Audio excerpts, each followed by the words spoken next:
Welcome to the Sydney Property Muppets podcast. My name is Kurt. I'm the real estate agent, and with me forever is Chris, the buyer's agent. the sexy buyers. Oh, jeez, here we go again. This always starts this way. The compliments you give me, like, it's borderline inappropriate. I've been meaning to call HR. Jezz, he's recording, so he can't go Yeah, you can't. Hey, mate, keep the camera rolling. Watch where his hands are. Righto. Chris, Talking about finding love in the world. how not to be heartbroken. Oh, don't you hate that? Your heart just gets Broken ripped apart. You're struggling. So what are we talking about this episode? How to get heartbroken, or how not to get heartbroken, I should say. How not to get heartbroken? Yeah. Well, we've got a couple of stories about people that have come to the party a little bit too late, and they've got really emotional. Okay, they get emotional. So go for it. You rip off the Band-Aid. What have you got for us? Long story short, sold a Long story short, we're literally telling a story. Go on. selling a duplex. The week leading up to the auction, we had quite a number of interested parties. There was 3 groups that we thought a few days out, sweet, we're going to auction. Okay. And then 2 groups not disappeared, but they were out. Well, how's that not mean disappeared?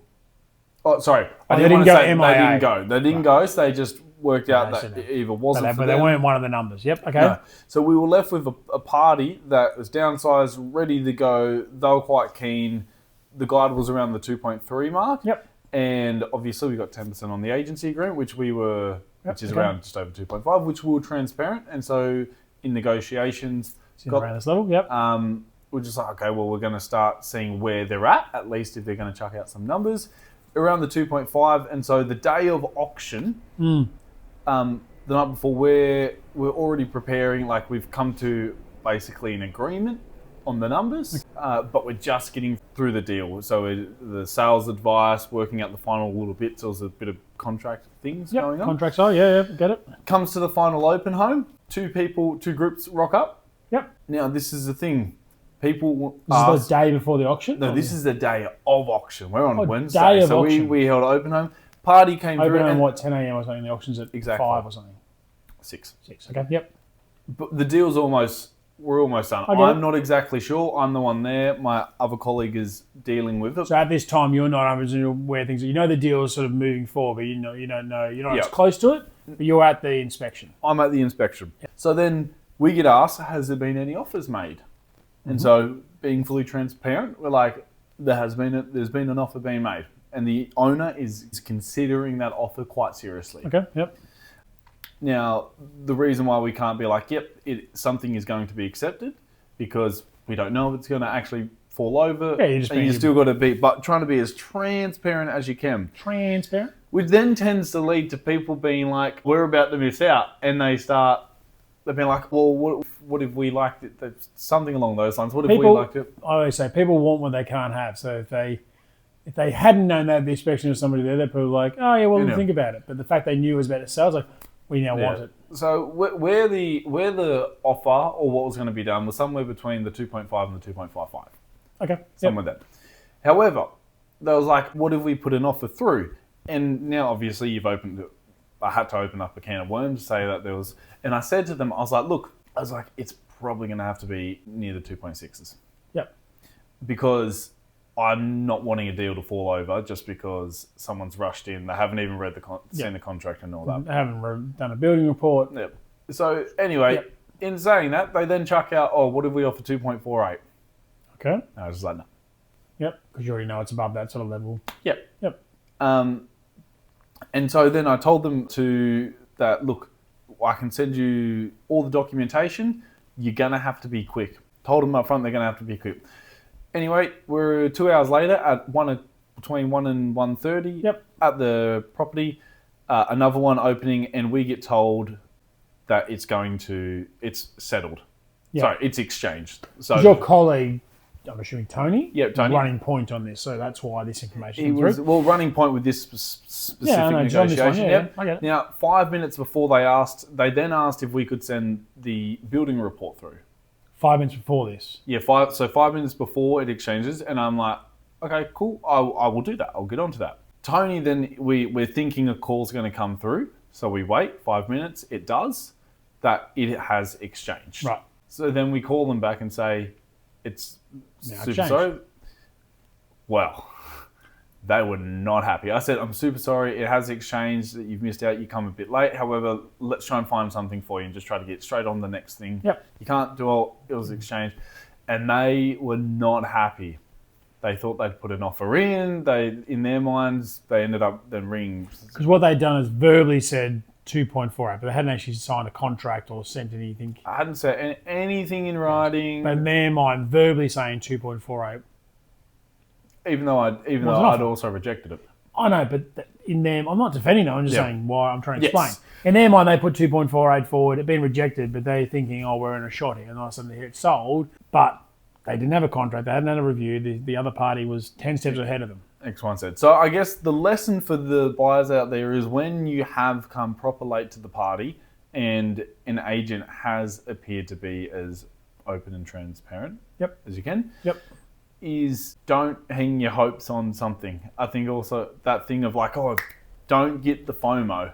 Yeah, look, and I hear you. I think it's really tough for buyers in a sense. I will defend them to go, that same circumstance, what you said to them, what was going on, may have meant the deal, like yours auctioned that night, right? But let's say, even saying auction that night, there might be other circumstance where it just goes to the auction that night. It doesn't get sold before. Yep. And so they have the time to go through. I think it's really hard for buyers not to take you personally on face value, but to take some agents on face value to go, okay, what is going on? And well, yeah, I think I'm fully under the understanding that I had it happen, trying to do it with a friend as well, where the it's not all agents. Not all agents are ethical and honest and open and try and help everyone out. Yep. But I think it's a saying. It's like care, but not that much. Yeah, okay, you got to have a limitation on how far you can emotionally get involved. Like, would you be after one day wanting to marry someone?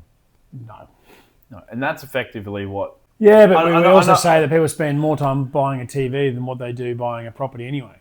Yeah, which is nuts. It's insane. Yeah. So, I know you had a story. Yeah, briefly. We'll keep this one short because you talked about it. I tried so hard to go far.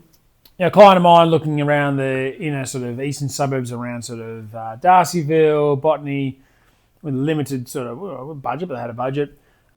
We see a property that's in Malabar, a bit further away. A client's budget's like 2.1. This is going to sell for like sort of 2.3 level. Say to my clients, look, this property's been up for 6 weeks, right? It's maybe even 7 weeks.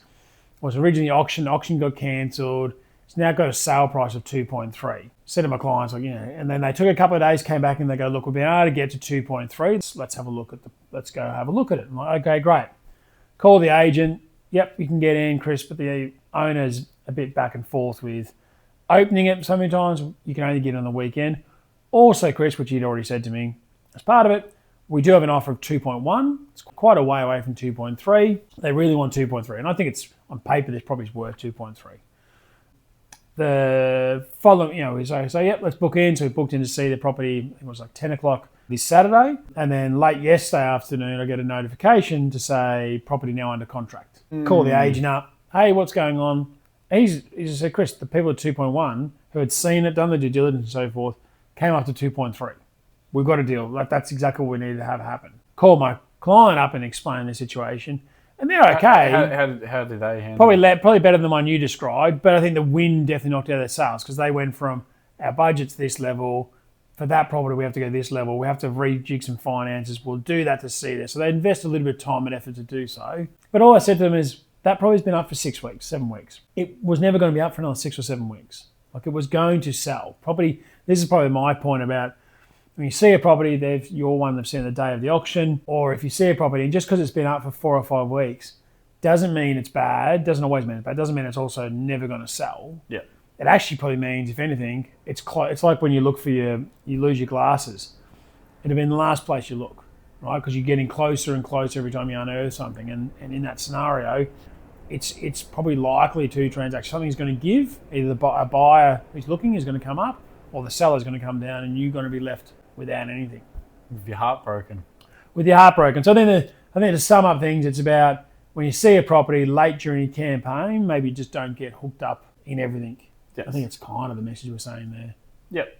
I think check your emotional balance with the property. Cover your bases. All right, on to game time, I think, for now. Yes. What have you got for me? Chris. It's on you. What do I have? Okay. Is it the same game? Same game. So famous or friend? Famous or friends. Now, I'm going to be a little bit harsher on you. Once again, they're like, if you're joining the game for the first time, it's B, C, D grade celebrities or... It's definitely not a Tiger Woods or a... Yeah. So, Whoopi and Goldberg. you got to guess whether it's a friend or... A friend of yours or the if this is a person. real person. Yep. Who's in that job? Yep, okay, cool. So, Oscar Piastri is a Australian Formula One driver. Yep. Now, his mum has started to become quite famous just because of her funny Yes. takes and humorous. Yes. Is her name Nicole Piastri? No. Yes. It didn't sound right. Okay. I'm so bad at this game. I knew I was going to do bad. Now, on an Australian, this is going to give the football fans in. Which football? Sorry, soccer. Tottenham Hotspurs just won the Europa League with the Australian coach, who used to be the Socceroos coach, Ange Postecoglou. True. That is true, Famous. but Yes. that's not the one. The boss, who's come under some scrutiny, the guy that owns his name is Darren Levy. True or false? Is it a friend or is it real? Friend. Correct. Yeah. Darren Levy sounds like a... Aussies would have a field So, day. well, I was a bit harsh here with you. So it's Daniel Levy is his name. Daniel Levy. I was Is your going. friend. No, is the actual. You person. just changed like one part of his The name. first name. Darren. Oh. No, well, first person I Not thought friend of. then, is it?